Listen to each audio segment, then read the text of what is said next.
There's something off about the way they speak to you. Not loud, not cruel, just off. You leave the conversation feeling smaller, drained, like you've just apologized for existing. And when you try to explain it, even to yourself, the words vanish. They didn't mean it, you tell yourself. It's just how they are. But what if that quiet discomfort is the warning bell you've been trained to ignore? In this video, we'll go through 5 toxic behaviors that quietly dismantle your peace, even when they come from the people closest to you. Because respect isn't optional, and silence isn't strength when it costs you your self-worth. The first sign is this: constant criticism disguised as care. It doesn't come at you like a storm. It seeps in like a slow leak. One comment about your tone, another about how you load the dishwasher, a snide remark about your dreams, followed by a sarcastic smile. It never screams, but it cuts, because it doesn't attack your choices, it attacks your identity. You start noticing the hesitation before you speak, the shrinking in your posture, the way you downplay your own wins before they even get the chance to react. It's subtle, and that's what makes it dangerous. Most people don't recognize emotional erosion until they're halfway hollow. They just know that being around this person feels like they're walking on eggshells barefoot. Every interaction leaves them more anxious, more uncertain, more invisible. This kind of criticism doesn't build, it dismantles. And it's often excused because of who it comes from. A parent who only wants the best. A partner who's just being honest. A sibling who says they're just joking, don't be so sensitive. But here's what the Stoics knew, and what most people today forget. Repetition becomes reality. Marcus Aurelius wrote, "The soul becomes dyed with the color of its thoughts." And if the thoughts constantly being planted in you are laced with judgment, belittlement, or doubt, eventually you start wearing those colors without even realizing it. And here's the part that hurts the most. You may find yourself defending them. You say things like, "I know they love me deep down. They're just trying to help in their own way." Or the most tragic one, "I know I can be difficult sometimes." Let me be clear. Loving someone does not give them permission to dismantle you piece by piece under the banner of concern. You don't owe anyone access to your self-worth. Not even the ones who raised you. Especially not the ones who raised you. So how do you know this is happening? It's not just the words, it's the patterns. Do you feel energized or emptied after a conversation? Do you look forward to seeing them? Or do you brace yourself every time? Do you shrink yourself in advance, editing your words, your tone, your dreams, just to avoid the next critique? That's not overthinking. That's awareness, your internal compass, alerting you that your peace is under siege. And when it is, silence is no longer noble. It's self-abandonment. Here's the part no one warns you about. When criticism becomes a constant presence in your life, you begin to internalize the voice of your critic. It doesn't just live in their mouth, it starts to echo in your own mind. You stop needing them to tear you down because you've already begun doing it to yourself. That voice now lives inside your daily choices. You'll probably mess this up. No one really wants to hear you speak. Why even try? You're not that special. What once came from outside is now embedded deep within, and that, Stoics would say, is the greatest theft of all. Not the loss of time, not the damage to your reputation, but the quiet erosion of self-trust. Epictetus taught that no person is free who is not master of himself. But how can you be the master of your mind when someone else has been slowly slipping their voice into your inner monologue? This is not strength. This is survival mode, and survival mode was never meant to be a lifestyle. So how did we get here? Because, for years, we were told to be polite, to smile through discomfort, to not make a scene. to interpret criticism from loved ones as love itself. That's the lie we swallowed, that criticism equals care. But here's the truth. Real care is constructive. It comes with clarity, specificity, respect. True feedback is collaborative. It makes space for conversation. It acknowledges your effort. It may challenge you, but it never diminishes you. But constant criticism, that's not feedback. That's psychological warfare in plain clothes. It's about control, and it's often masked by familiarity. You might hear, "That's just how they talk." But how they talk is shaping how you live. And if you don't challenge it, it becomes how you talk to yourself, how you show up at work, in love, in your own skin. You begin to make yourself smaller, softer, less visible, all to keep the peace. But peace bought through self-erasure isn't peace. It's quiet suffering. Now, let's make this practical. What does Stoicism offer in the face of this slow erosion? Not rage, not revenge. Clarity, ownership, boundaries. Here's a simple technique. When you feel that familiar sting from someone's words, don't react. Pause, breathe, observe. Then say calmly, firmly, "That felt critical, not helpful." Or, "I'd appreciate feedback that's specific and respectful, not general judgment." You don't owe them anger. You owe yourself protection. And if they dismiss you, if they mock your boundary, understand this. Their reaction is not your responsibility. Your response is, Seneca once said, "You are your choices." So choose, consciously and consistently, to protect your mental space. Because here's what's at stake. If you keep allowing this criticism masked as care to go unchecked, you don't just lose confidence. You lose your compass, your center, and eventually your sense of who you are outside of someone else's opinion. But the good news? You can reclaim it one response at a time, one pause at a time, one boundary at a time. Criticism doesn't get to define you unless you accept the label. And the moment you say, "No more," the erosion stops and rebuilding begins.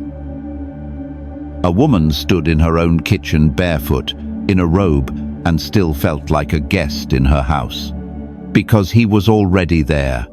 Her son, no call, no knock, just a key he'd been given for emergencies, now used like a pass to her personal life. At first, it was groceries, a forgotten document. Then it was unannounced visits. Then it was him sitting silently on her couch while she finished showering. When she finally gathered the courage to speak up, he laughed and said, "You're being dramatic. I'm just helping." The next week, it happened again. And that's when she asked, not with anger, but with quiet shame, "Why do I feel guilty for wanting privacy in my own home?" That question, that's the mark of a boundary long violated and never respected. Boundary violation is the second behavior no one should ever get away with, no matter how close they are. Here's what it really is. It's when someone repeatedly ignores the limits you've clearly set, and then makes you feel like you are the problem.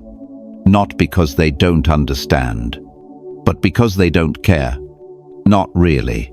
They've decided that your time, your space, your energy, even your silence belongs to them.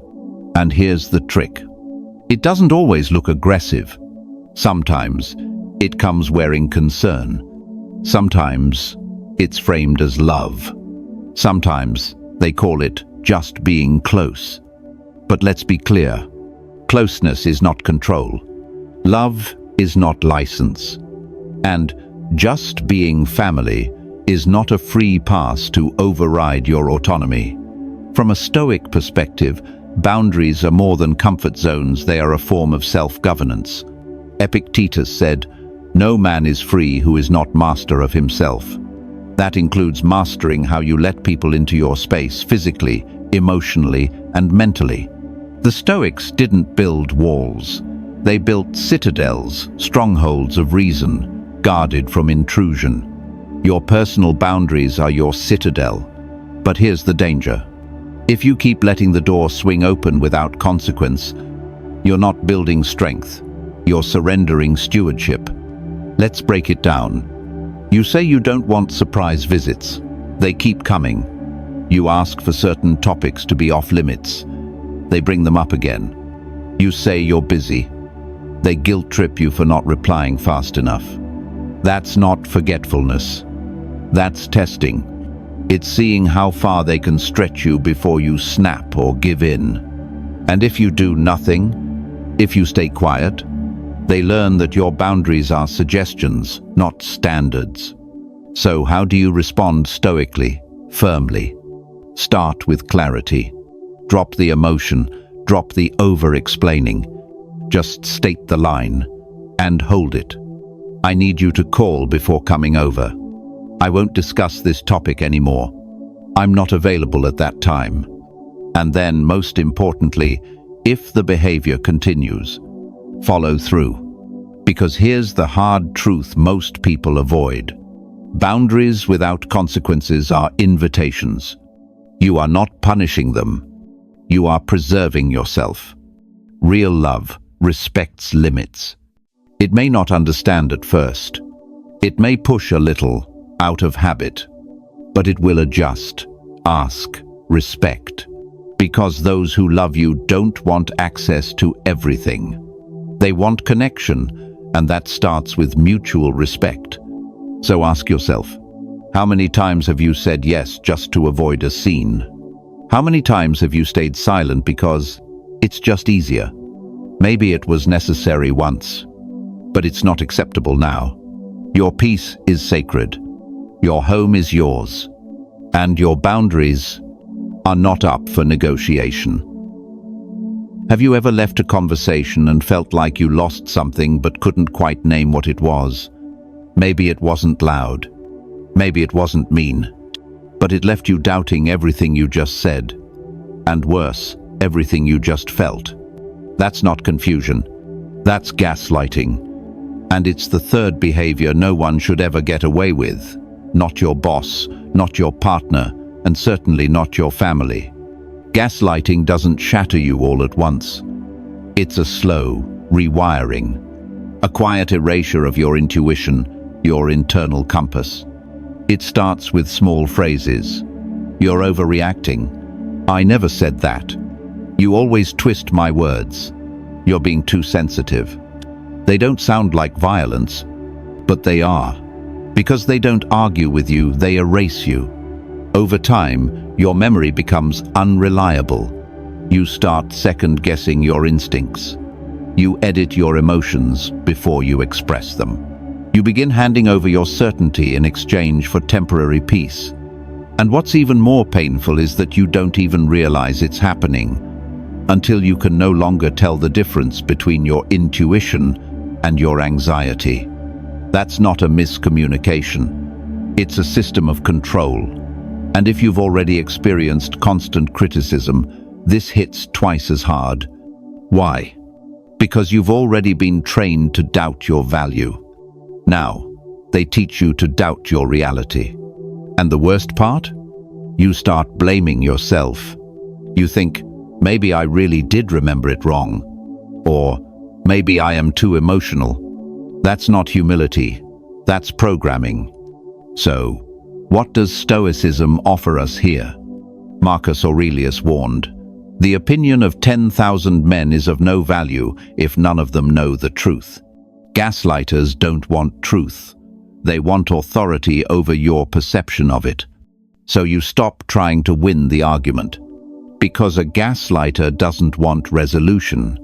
They want dominance. And every time you try to explain, justify, or prove, you're giving them more to distort. So instead, you stop explaining and start observing. This is where the Stoic practice of journaling becomes a weapon of clarity. Write down what happened, what was said, what changed, when the story shifted. Not to confront them, but to anchor yourself in your own memory. This journal is not for battle, it's for survival. Next, test your perceptions. Talk to someone outside the fog, someone who has no interest in twisting the truth. Let them reflect your reality back to you, clearly and calmly. Because once you regain a sense of what's real, you begin to see how far you've drifted.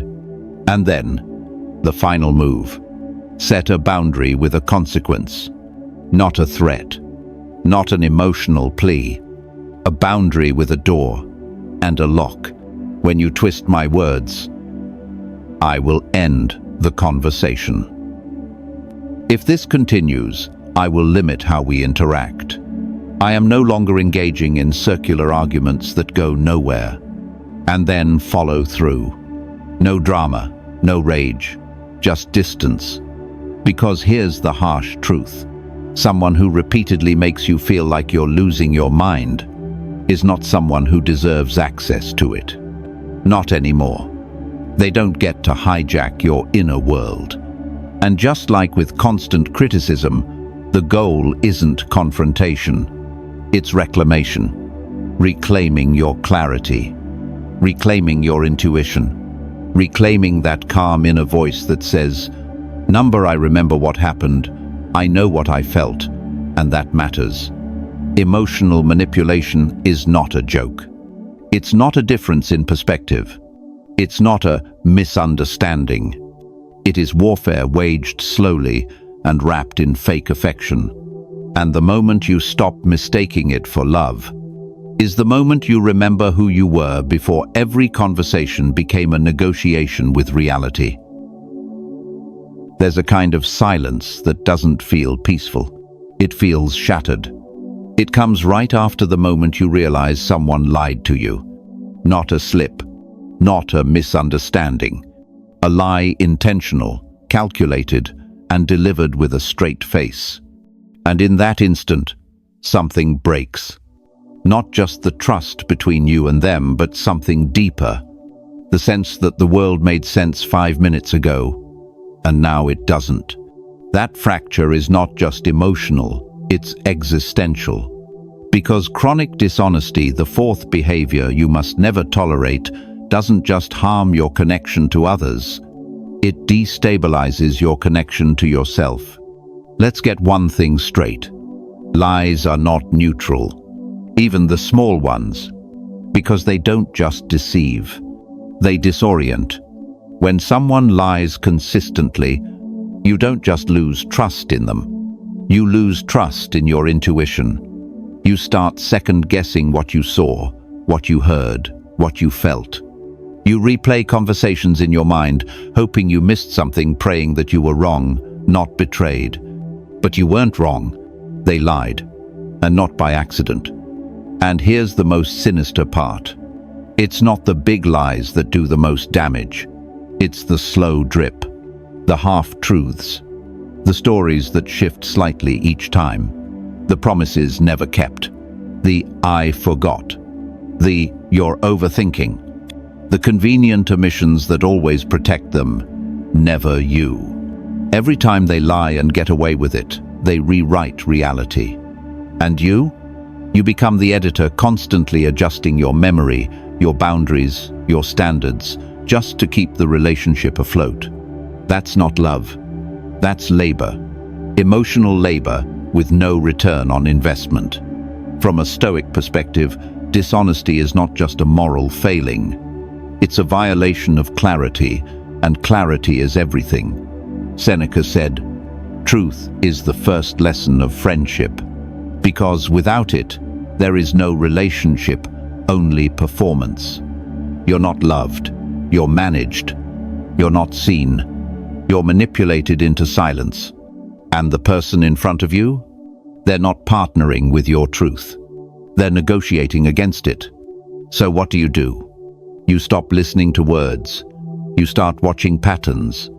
Does the apology come with change or with repetition? Do their actions align with their statements, or does the gap keep widening? Are they transparent or just selectively honest when cornered? When words and actions clash, Stoicism teaches us to believe only one thing: behavior. Marcus Aurelius reminded himself daily to see things as they are, not as people say they are. So what happens next? You stop explaining why honesty matters. They know. They just don't value it enough to protect it. You stop negotiating your peace. You stop doing the emotional cleanup after their deception. And most of all, you stop carrying the guilt they were supposed to feel. Here's what that might look like in real life. You limit exposure. You create distance, not out of spite, but out of clarity. You stop answering until they've earned the right to be heard. Or you walk away entirely because love without truth isn't safety. It's smoke. You're not demanding perfection. You're requiring honesty because your mental health depends on it. Without it, you don't just lose faith in them. You lose pieces of yourself you may never fully recover. So, draw the line. Then enforce it. If someone treats your clarity as disposable, treat their access as revocable. Because dishonesty isn't just a red flag. It's a slow-acting poison, and the longer you drink it, the more you forget who you were before you started questioning everything. Let this be the moment you stop sipping. They smile when they say it. So does everyone else. Except you. Because somewhere beneath the chuckle and the casual tone, something sharp just landed. Maybe it was about your weight, your failed marriage, your career, your age. Whatever it wasn't funny. But you laugh anyway. Because the alternative is too uncomfortable to pause the dinner table to say, "That hurt," and risk being called dramatic. So you do what you've always done. You smile. You swallow it. You move on. But deep down, something clenches. A part of you folds inward. Not because the words were loud, but because they were public. Not because they were cruel, but because they were familiar. This is disrespect disguised as humor, and it's the fifth behavior you must never tolerate again. Especially when it comes from those who claim to love you. Because here's the cruel trick. When people say something degrading with a smile, it becomes almost impossible to defend yourself without looking uptight or overly sensitive. That's how this works. They turn your pain into their punchline and then make you feel like the problem for not finding it amusing. And the worst part? They'll always have a backup script. Relax, it's just a joke. You're too sensitive. I'm just being honest. You used to laugh about this. But none of those are explanations. They're escapes. Because if the laughter only goes one way, it's not a joke. It's humiliation. And if someone insists they're just being real, but their honesty feels more like a blade than a mirror, that's not clarity. It's cruelty. True honesty, the kind Stoics respected, is never brutal for the sake of being bold. Marcus Aurelius wrote, "Let your words be the kind that do not hurt others." Stoicism never valued honesty without compassion, because virtue without wisdom is violence in disguise. So what can you do when this pattern shows up? Step 1. Stop laughing at what hurts you. Silence is one thing, but complicity is another. Every time you force a smile at a joke that cuts, you give the other person a silent permission slip to do it again. Step 2. Name it, calmly, clearly. Not to start a fight, but to take your dignity out of their hands. That felt disrespectful. Please don't joke about that. I'm not okay with that comment. Say it without heat. Say it without a smirk. Say it with self-respect. And then don't debate it. Because this isn't about whether they think it was hurtful. It's about whether you did. That's enough. And if it keeps happening, escalate your boundary. You don't need to raise your voice. Just raise your standards. Leave the room. Withdraw emotionally. Limit your access. Because disrespect, when left unaddressed, doesn't dissolve, it multiplies. Especially the kind that hides behind, "I didn't mean it." No one gets to sharpen their tongue on your back and call it affection. Not your brother. Not your coworker, not your partner, not your old school relative who's just being themselves. That's not a personality. That's a pattern. And patterns can be broken once you stop enabling them. So here's the truth. You're allowed to say, "That's not funny." You're allowed to say, "That's not love." You're allowed to say nothing and walk away without guilt. Because dignity is not up for debate. Not at dinner. Not at work. Not anymore. Let's pause. You've just walked through 5 emotional patterns that for many people feel disturbingly familiar. Constant criticism that slowly chipped away your confidence. Boundary violations that left you feeling like a stranger in your own space. Gaslighting and manipulation that made you question your own reality. Chronic dishonesty that drained your ability to trust in others and in yourself. And disrespect dressed up as humor, the kind that forces you to smile through invisible bruises. These aren't quirks. They're not just how people are. They're violations, repeated ones. And the more you tolerate them, the more you start adjusting to a life that was never meant to feel this small. But here's the pivot Stoicism offers. You can't always change others.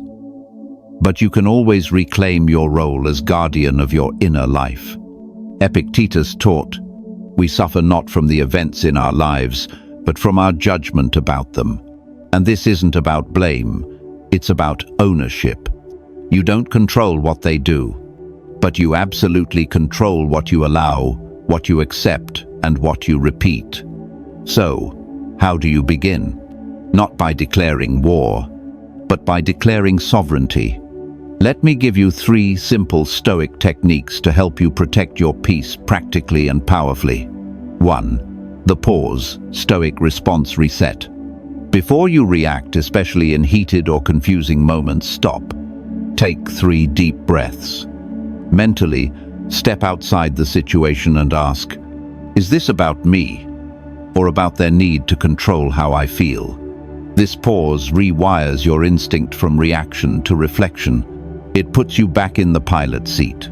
The Stoics called this practice proheresis, the power to choose your response, no matter what's happening outside of you. When someone criticizes you harshly, instead of absorbing it, pause and say inwardly, "This is information, not a command." 2. The clear line ritual. Once a week, especially after tense interactions, write this down. What crossed a line this week? Did I name it, or did I stay silent? What line needs to be drawn more clearly, and how will I do it? Then choose one sentence you'll say next time the same thing happens. Practice it, make it yours. Example, I'm not comfortable with that topic. That felt dismissive. Let's pause. Please don't enter without asking. Your goal isn't confrontation, it's consistency. People can't respect lines they can't see. 3. The inner ledger. At the end of each day, ask yourself, which conversations today gave me energy, and which ones emptied me? You don't need to act immediately, but awareness builds over time. When the same name keeps showing up in your empty column, take notice. That's not negativity, that's data. Over time, this ledger becomes your emotional compass. It helps you see where you're thriving and where you're tolerating. And here's the truth Stoicism wants you to remember. Tolerance is not always a virtue, especially when it comes to patterns that violate your peace. You were not born thinking you were too sensitive, or hard to love, or bad at boundaries. Someone taught you that, often quietly, subtly, over years. But what was learned can be unlearned. What was endured can be examined. What was tolerated can be revoked. This doesn't make you unkind. It makes you conscious. Because the cost of constantly absorbing other people's damage is that you start mistaking it for your own. And the moment you see that clearly, you can finally begin to set it down. Not with rage, not with guilt, but with resolve. Remember that feeling? The one you couldn't name? That quiet discomfort after every conversation with them. That tension in your shoulders. That hesitation before you spoke. That strange guilt for needing space even in your own home. Back then, you told yourself it was normal. That this is what love looks like. That this is just how family is. But now, maybe for the first time, you see it for what it really was. 1,000 quiet violations that taught you to doubt your own worth. Because the greatest damage isn't always loud. It's not always violent. Sometimes it comes as a smirk, a joke, a silence, a shifted story, a well-timed guilt trip, and it leaves no scars, just patterns. But here's the most important truth you'll hear today. You don't have to keep repeating what once protected you. Staying quiet, laughing it off, letting it slide. All of that might have helped you survive the past, but it won't help you build the future. Stoicism doesn't ask you to be passive. It asks you to be principled. It doesn't ask you to endure disrespect. It teaches you to recognize what isn't yours to carry. And right now, you have a choice. A simple one, but powerful. You can keep adjusting yourself to preserve broken dynamics, or you can start redefining the terms of your peace. So ask yourself one question, and let it be honest. Which relationship in my life subtracts more than it adds? Not in theory. In reality. Start there. Pick one moment, one pattern, one conversation, and do one thing differently. Say no without a paragraph. Pause instead of justifying. Name the moment that crosses a line. Or say nothing and walk away. You don't have to do it all today. You just have to begin. Because healing isn't about fixing them. It's about reclaiming you. The part of you that stopped speaking up. That stopped trusting your instincts. That started shrinking to keep the peace. That part is still there. It's been waiting, quietly, patiently. And now, it's ready to return. So don't let one more laugh at your expense go unchallenged. Don't let one more lie leave you in doubt. Don't let one more act of disguised cruelty convince you you're being too sensitive. You're not. You're finally awake. And the most powerful kind of peace is the one you choose, not the one you beg for. If this message hit something inside you, subscribe and share your story in the comments. Your truth might be the permission someone else needs. Because the people who break you subtly expect you to stay silent. But you don't owe them that anymore. You owe yourself honesty, clarity, respect, peace. Not just from others, but from yourself. And today, you can begin. Not with fear, not with guilt, but with one small, sacred act of self-respect. That's where everything changes.